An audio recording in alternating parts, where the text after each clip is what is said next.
after training under you? I have not, but I've heard that a lot of them have won awards, have won parts that they never would have gotten before.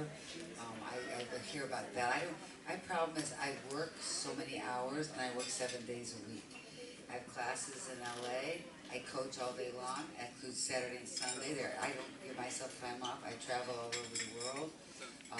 Next stop is Moscow. Right after that is going to be Tokyo. Right after that is Israel. After that is London. After that is Copenhagen, and on and on and on.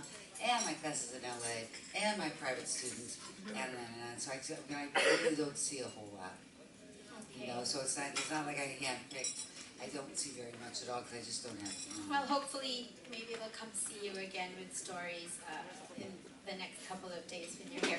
My other question is, obviously, for a lot of actors to win the Oscars, maybe Cannes or Tonys, as you were saying, like, you know, the ultimate thing in their careers. But how does it feel, for just a bit of trivia, how does it feel to be thanked by that actor, let's say in the Oscars, for helping them do that? What sense of fulfillment or what thrill do you sort of get when you hear one of these big Hollywood actors thank you for making their careers what they are? Well, to me, it's not like they're big Hollywood actors. It's like whether Judith Light, who thanked me at the Tonys both times, and whether it's like someone, you know, like Stallone, who told me he was planning on saying thank you because he didn't win, but he almost did because he was the crowd favorite.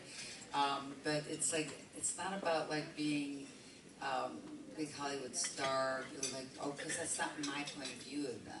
My point of view is we've created a connection and a friendship and a very important soul connection to be able to be open, to be that open, is that I just feel that there's a sense of pride the same way you would have pride if you were watching your child do ballet at a recital. I don't know how many people here have children. I mean, you have children, you go to the stupidest things that they do and you cry, right? You know, it's like they're doing a school play and you're just going, oh, my child is so good. You know, so it's like the same kind of thing. It's like I just feel family. Family is accomplishing something, and I was a part of it. And that's exactly how I feel. Okay, thank you. Just as a last question, you seem to have really slimmed down from the last time you were here. Maybe you want to share with us, maybe you should hold a master class in like slimming down.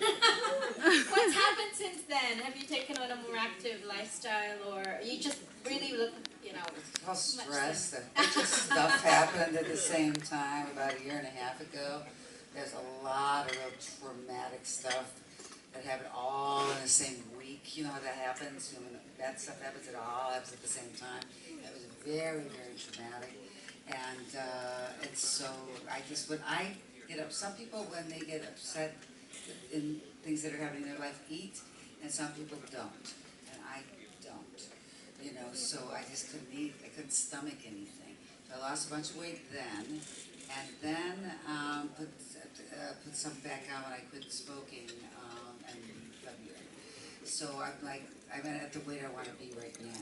Does it look good right now? Yeah, or should I lose more? yeah. And you know, you've got room for adobo. We hear that's your favorite. So. I have room for adobo. Thank you, Ivana, and have a good masterclass this weekend. Thank you so much. Thank you, Tessa. Next, we have Tita Emerald. Miss Ivana, I just want to know, would you know a star when you see one? Do I know a star when I see one? You know, it's kind of an interesting question because sometimes people have the quotient that something special, but because they don't believe in studying and they're not, and they play things too safe, they never will become a star, but they have the equation to be one. And there's some people that don't really have that thing, but because they work so hard on their risk takers, end up having star quality because of their work ethic and their risk-taking ability. So it's a kind of complicated question because you've got to put all the pieces together. Like Charlize Theron, Brad Pitt, for the hardest workers, the biggest chance takers, I've ever seen. Worked so hard. And they also had star quality. I mean, kind of knew that they were going to be stars, but if they didn't have that other quality, they didn't know who they are. You really need kind of a combination effort here. And sometimes you can become a star. I've seen people said that was never going to make it, but they worked so hard and they were so driven and risk takers, that they became stars, and then they ended up creating the actual star quotient, the star quality. So you don't have to be born with it, and if you don't do something with it, like anything, you have to do something with that information in order for you to become the star you may have the capacity to be. Thank you. Hey Ryan, how much do a workshop